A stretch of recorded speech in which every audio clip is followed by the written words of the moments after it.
The air in the Galactic Council chambers shimmered with color and contempt.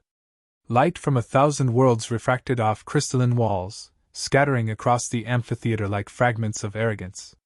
In the center, beneath the suspended insignia of the Galactic Concordium, Captain Elena Cross stood alone, one human among giants. Her voice carried evenly through the vast chamber. Esteemed counselors, Earth requests immediate aid against the Veldar Dominion. Our frontier colonies are under siege. Over 3 million lives, human and allied, are at risk. Silence followed for a heartbeat. Then laughter. A chorus of alien mirth rippled through the tiers, grating, metallic, and cold. Some laughed through slitted maws, others through harmonized vocal nodes that turned mockery into melody. Elena felt the weight of every sound pressing against her ribs, but she didn't flinch. She had expected this. Archon Valrun of the Kether leaned forward on his throne of dark crystal. His translucent skin pulsed faintly with bioluminescent veins, his voice a smooth blade. Your species multiplies quickly, Captain. Surely a few lost colonies will not hinder your enthusiasm for expansion. Elena's jaw tightened. Those colonies represent families, not numbers. Valrun smiled without warmth. Tragic, yes, but predictable. You humans burn so brightly and so briefly. Perhaps the Dominion is doing what nature intended, pruning the reckless. Murmurs of approval circled the room. Representatives from the Snoth Collective hissed agreement. The avian Thalsher clicked their beaks in amusement. Only one silent observer, a Sarathian delegate, watched her with a neutral expression, as though measuring something unseen. Elena touched the control on her wrist pad, projecting a hologram into the air. Images of burning settlements, shattered orbital stations, and desperate transmissions flickered before the council. The glow illuminated her face, making her eyes appear sharper, her resolve harder. These are civilians, she said quietly. They are not soldiers. You all signed the Concordium Charter promising defense of member worlds against aggression. Humanity has honored that pact. Will the Council? The hall fell quiet for an instant. Then Valrun's laughter broke it again. Defend you? He sneered. You are newcomers. Children who discovered faster-than-light travel and thought yourselves gods. The galaxy has seen 1,000 like you, burning, boasting, begging. The word begging struck like a slap. Elena's fingers curled around the edge of the podium. Every part of her wanted to shout, but she held still. Calm was her last weapon. She looked up, scanning the tiers. Perhaps we are young, she said, voice steady. But we remember who we were when the sky seemed unreachable. We learned not to kneel before storms. Her gaze met Valrun's. Mock us if you must. But when the Veldar reach your worlds, remember this day. A low hum of discomfort spread across the chamber. Some delegates shifted uneasily. Valrun's eyes narrowed, faint irritation breaking through his practiced disdain. Is that a threat, human? It's a warning, Elena replied. And a promise. She ended the projection, deactivating the images of ruin. The lights returned to the Council's artificial dawn, cold and unforgiving. She bowed once, the bare minimum of respect, and turned to leave. As she walked out, the laughter resumed, though quieter now. Beneath it, she heard something new, uncertainty. It wasn't much, but it was enough. The Terran embassy occupied one of the lower spires of Orion Prime, far from the gilded towers of the great powers. Outside the panoramic windows, the city stretched in layers, hovering highways, orbital elevators, drifting sky markets, an endless traffic of ships. Elena stood there in silence, her reflection framed by alien light. Ambassador re-entered behind her, carrying a glass tablet filled with the Council's official response. They rejected the motion, he said simply. 6 abstained, 2 supported us, the rest voted against intervention. I know, Elena murmured. They called our request unnecessary. He continued bitterly. Valrun argued we provoked the Veldar with our expansion. She turned to face him. He's consolidating his influence. Keeping the older species unified by giving them a common target. Us, Ree said. Elena nodded. He wants humanity contained, If we survive long enough, we'll threaten their order. Ree sighed and set the tablet down. Then we're finished. No. Her tone sharpened. We're just alone. Hours later, the embassy's war room glowed with tactical displays. Officers and diplomats filled the space, some arguing, others silent. A hollow map of the Orion Verge flickered at the center, red markers spreading across human territory like an infection. Commander Hale, a grizzled veteran with silver at his temples, broke the silence. We don't have the ships to hold the line. Not without Council reinforcements. Then we fight smarter, Elena replied. Evacuate civilian stations, redirect supply convoys through the Kuiper routes, and regroup the fleet at Proxima Gate. Ma'am, that's half our infrastructure. I know what it is. Her voice cut through the room. It's also the only way we buy time. Ree looked up from his terminal. If we abandon the outer colonies, morale will collapse. People will call it surrender. Elena met his eyes. Not surrender. Preparation. We can't defend everything, so we defend what matters most. Earth. Mars. Titan. The cradle and the forge. Silence followed. Then Hale gave a short nod. Understood. As orders were relayed, the war room came alive, officers typing commands, ships rerouting, AIs activating dormant defense grids. The sound was controlled chaos, purposeful, human. Ree approached her quietly. If you do this, he said, there's no going back. The Council will brand us reckless. They'll isolate us completely. She smiled faintly. Then let them. They already decided who we are. Now we'll show them what that really means. Later that night, in her private quarters, Elena opened a secure channel. The hollow flickered to life, revealing her younger brother, Jacob, on Earth. He wore a mechanic's uniform, grease smudged on his cheek, eyes bright but tired. They said you faced the Council, he said softly. Did they help? Elena hesitated. No. They laughed. He looked down, jaw tightening. So we're on our own. For now, she said. But we're not done. We never are. He smiled sadly. Mom used to say that. When the storms hit the farms, when the reactors failed, when the sky caught fire. We're not done yet. He paused. Do we still matter out there, Lena? Among all those stars? She felt her throat tighten. We will. After this, they'll remember us. Not as petitioners. As equals. A long silence passed between them. Then he said quietly, Then make them remember. I intend to, she whispered. The screen dimmed. Elena sat back, the weight of the galaxy pressing in but not crushing her. Beyond the window, Orion Prime's lights shimmered like distant stars. For the first time, they looked fragile. When her shuttle lifted from the spire, the Engine's glow reflected off the embassy's glass.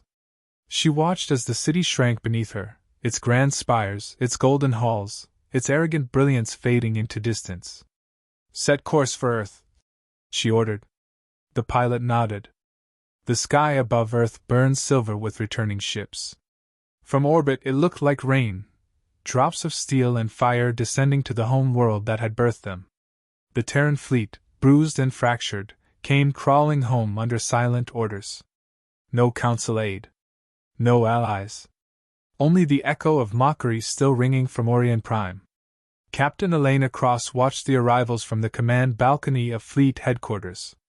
Below, the Pacific shimmered with floating docks and orbital elevators reaching into the clouds.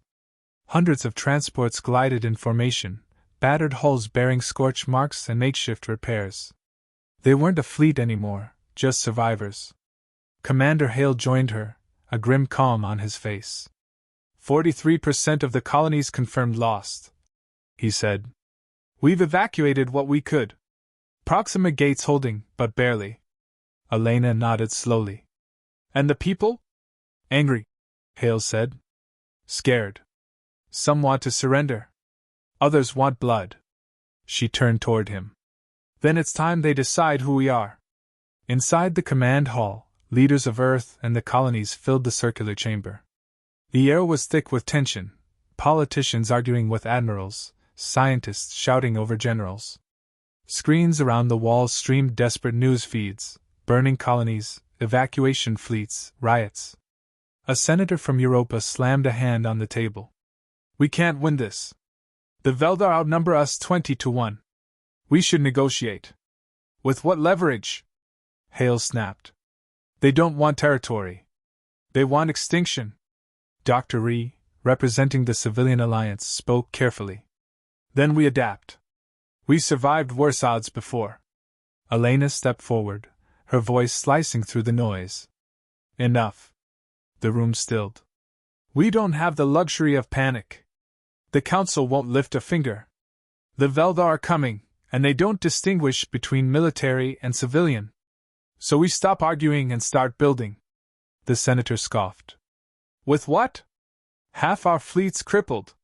"Half is still half," Elena said coldly. "And that's more than nothing. Every ship that can move will be refitted. Every AI awakened. Every colony that can send resources will send them." A murmur swept through the chamber at the mention of AI. For decades, human-made artificial intelligences had been partners, not tools. Other species called it reckless. To humans, it was survival. Ree frowned. "You're talking about the Prometheus network?" "Yes," Elena said. "We'll need their coordination protocols. No alien race fights the way we do. They can't predict what we'll risk." A pause. Then Hale spoke, voice steady. "She's right. We've always won by being unpredictable." The senator stared at her. "You're asking us to stake humanity's future on instinct." Elena met his gaze. "No. On unity." The room fell silent again. One by one, the holographic delegates nodded. Orders were transmitted. Across the system, factories came alive, stations reactivated, and dormant AI cores flickered back to life. Days later, the orbital shipyards of Mars thrummed with activity.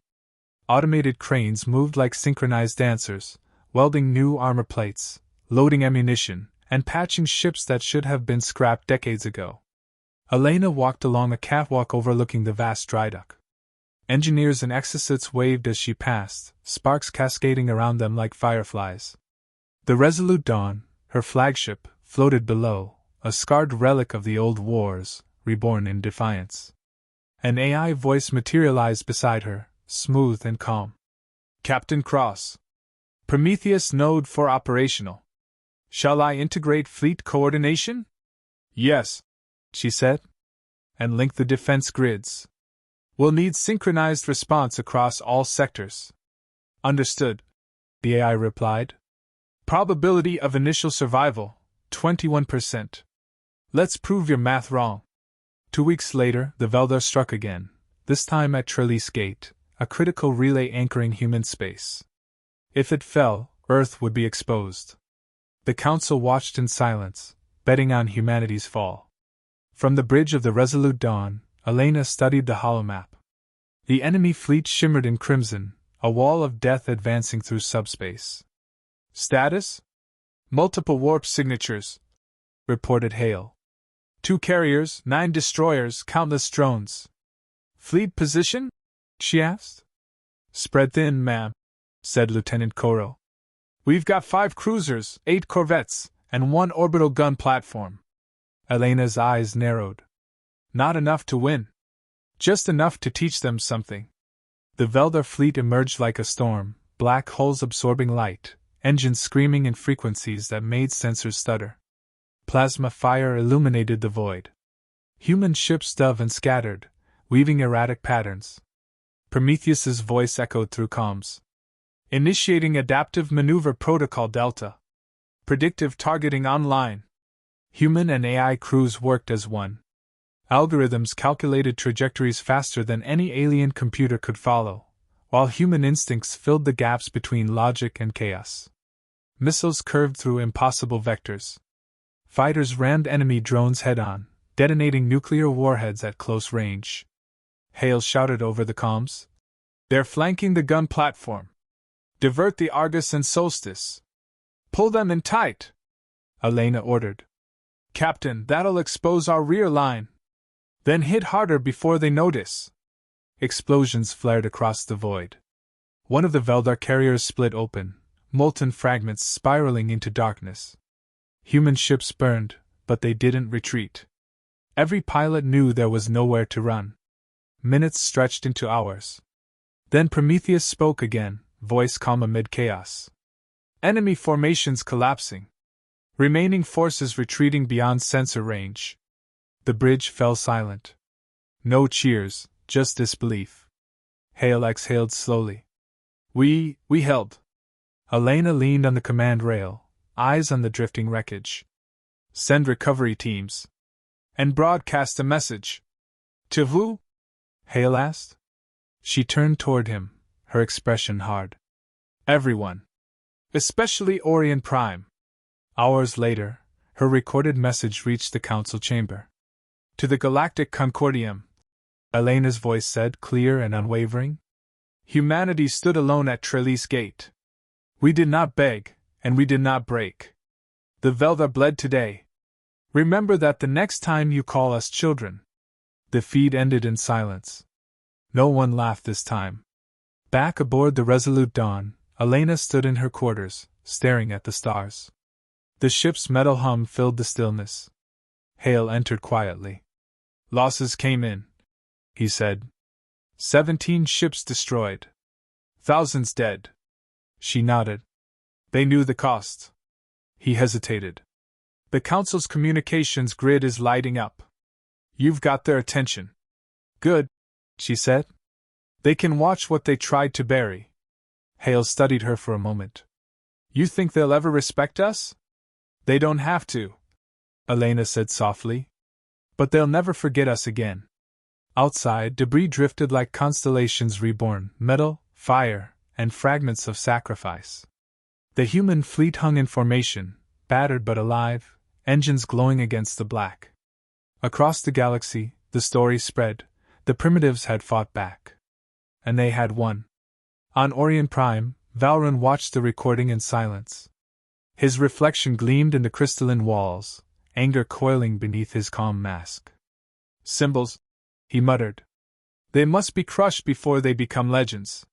He turned away from the screen, already plotting his next move. Back on the Resolute Dawn, Elena stood with her hands clasped behind her back, the faint light of dying stars reflected in her eyes. The Galactic Council Hall had never been silent for this long.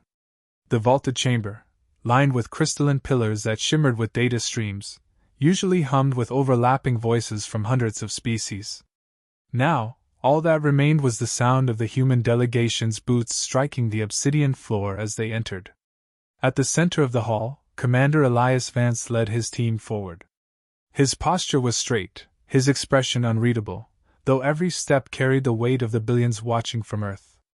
Behind him, the holographic banner of humanity rippled, a blue sphere surrounded by faint white light, a reminder of what they stood for. The council speaker, an enormous avian creature named Orithtuin, tilted its crown of feathers. Human delegation, it began, voice echoing from the sound amplifiers embedded in the marble walls. This assembly has already ruled. Earth's petition for equal defense funding is rejected. You are a fledgling world. The galaxy has no use for your chaos. There were faint ripples of laughter, soft, condescending. Elias looked around at the delegates, the scaled Dravani, the ethereal Veil, the machine collective SIL-9, beings who had once viewed humanity as little more than cosmic noise. His hand tightened behind his back, not in fear, but resolve. He stepped to the speaking platform. Then hear this before you finalize your ruling. His voice carried a quiet steel. You mock our plea, yet we've survived 1,000 years of self-inflicted ruin. You think you know war, but you've forgotten what desperation feels like. A murmur spread through the hall. Counselor Varkesh of the Dravani hissed, barbed tongue flicking. Your kind is reckless. You destroyed your own world 12 times in your short history. You dare lecture us on survival? Elias smiled faintly. And yet we're still here. He tapped his wrist console. A holographic projection appeared, images of Earth's fleets emerging from dockyards across the solar system. Carrier Leviathan 9, Orbital Station Typhon, the Europa Relay Network, ships gleaming under the pale light of Jupiter's moons. The room filled with the hum of awe and disbelief. This, Elias said, is what happens when a species decides it won't be ignored. The Veil representative, a translucent being of light, pulsed faintly. Your technology is primitive compared to the Union's defense network. You would stand no chance in open conflict. Perhaps, Elias admitted, his tone steady. But humans have a habit of changing the rules when they're losing. For a moment, silence reigned. Then Orithun leaned forward, feathers ruffling with amusement. Empty threats, Commander. You lack allies, resources, and wisdom. Your people are divided even now. You cannot hope to challenge the Order of the Stars. Elias didn't flinch. You misunderstand. We're not challenging the Order. We're reminding you that we are part of it. He paused, eyes sweeping across the chamber. When Earth called for help, you turned your backs. When alien warlords raided our colonies, you did nothing. So we built our own fleet. We unified our world. We stopped waiting for the galaxy to care. Varkesh hissed again, but softer this time. The tone was uncertain. A second hologram flickered into life beside Elias, footage from the Vorn War, only a decade past. It showed Earth's fleet breaking through enemy formations that had devastated other worlds. Ships that should have fallen held formation, even as hulls melted. Humans fought until their reactors burned dry. Elias's voice dropped to a quiet intensity. You see, survival isn't something we're granted, it's something we take. And when we stand together, nothing in this hall, or beyond it, can dictate our worth. The tension thickened. The delegates shifted, exchanging wary glances. The humans weren't pleading anymore. They were declaring. Orithun finally rose to full height, shadows stretching across the floor. You presume too much, Commander. Your bravado may impress the naive, but words will not move this council. Elias raised a brow. Then perhaps this will. He signaled his aide. The chamber lights dimmed. A new projection filled the air, real-time visuals from the edge of the Sol system. Hundreds of human ships hovered in formation, flanked by smaller crafts bearing unfamiliar insignias. Dravani deserters, Veil independents, nomadic traders, species who had quietly joined Earth's cause after witnessing its resilience. A ripple of disbelief ran through the hall. Elias folded his hands behind his back. You wanted proof of unity. There it is. The galaxy can mock us, but they can't ignore us anymore. The silence that followed was unlike any before. Even the automated recorders hesitated to capture the stillness. Finally, the Veil representative spoke, voice trembling with energy. You have allies? Not allies, Elias said simply. Partners. Those who remember what courage feels like. For the first time, Orithun faltered. The towering avian looked to the other counselors, reading their unease. The machine collective emitted a series of clicks, internal communication at light speed. The decision matrix was fracturing. The human delegate Dr. Marin Holt stepped forward. You once mocked our plea as naive, she said, voice calm but sharp. But we've learned something from every insult, every rejection. We learned your fear, the fear that one day, the species you dismissed might stop asking for permission. Orithun's feathers bristled. You tread dangerously close to defiance. Elias met its gaze, unblinking. We passed that line a long time ago. He turned toward the assembly.